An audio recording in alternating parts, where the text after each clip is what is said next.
Finally, we've come to the next phase of the project. If you've been following along in my videos, you've seen I have two parts of me tearing down my old garage, taking out the old concrete, and getting the site prepped to put up a new garage.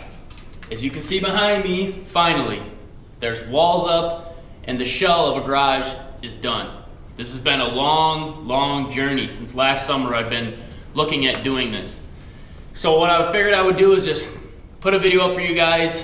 I don't want to talk too much, but this is the next part in the garage build. This video today, you're going to see all of the framing go in, all of the posts get put in the ground, the holes getting dug.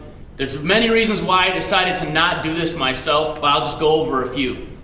One of the reasons was time. That was by far the biggest reason. I didn't want to stop work for potentially the next couple months to build my own garage and stop working for my customers in my business and make them not be able to have work done. So that was one of the huge factors.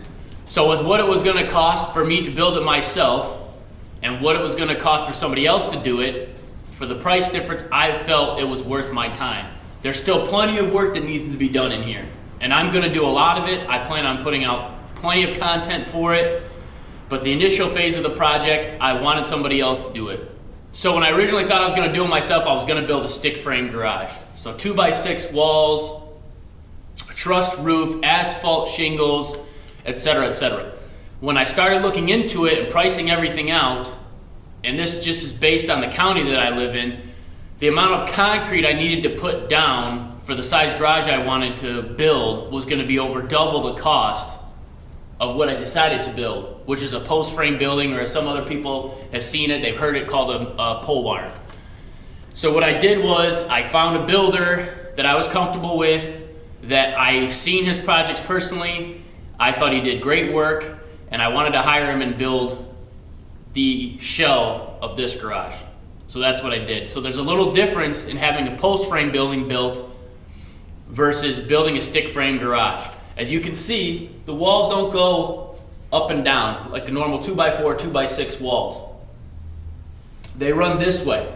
Also, another big thing is the concrete gets poured last. In a stick frame garage, you normally pour footings in the ground if you have to. You set the building on top of that and then do a final pour. And after looking into it and pricing everything out, I decided to go with a post frame building. The outside is all metal on the outside. So another thing that's different.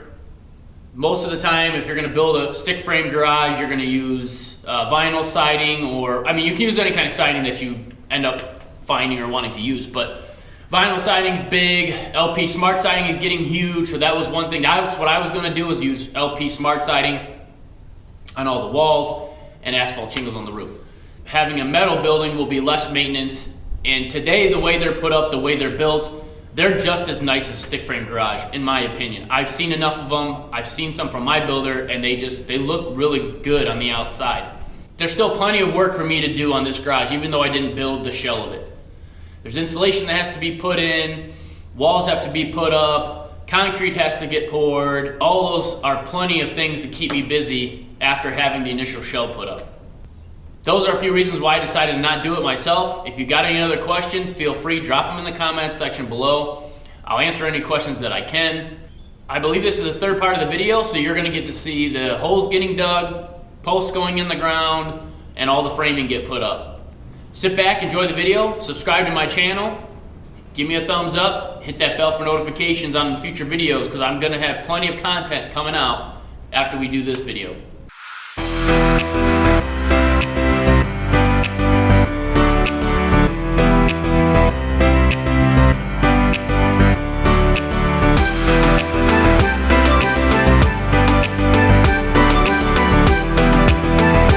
As you sit here and watch the video, I wanted to explain how they do it. So what they do is they take that auger, they dig down below the frost line, which is 52 inches. Then what they do is they take a big concrete column, which is about 12 inches thick, and it's just basically look like a big concrete hockey puck, and they put that down in the bottom of the hole first. They're just finishing up with this hole, so they're going to get all the dirt cleared out and get that hole ready to put the concrete column in the ground and the post in after that. Then what they do is they take 3 2x8 pressure treated pieces of lumber, they put that all together, then they drop that in the hole on top of that concrete column, and then they get it all plumb, and then they backfill with gravel, and that's it. That's how they put the posts in the ground. They're just about finished with getting all the holes dug, all the posts in. They got them all plumbed. They use a string line to do that all the way around. They're just about done setting the post. What they're going to do now is they're going to move on to framing the garage. I apologize in advance.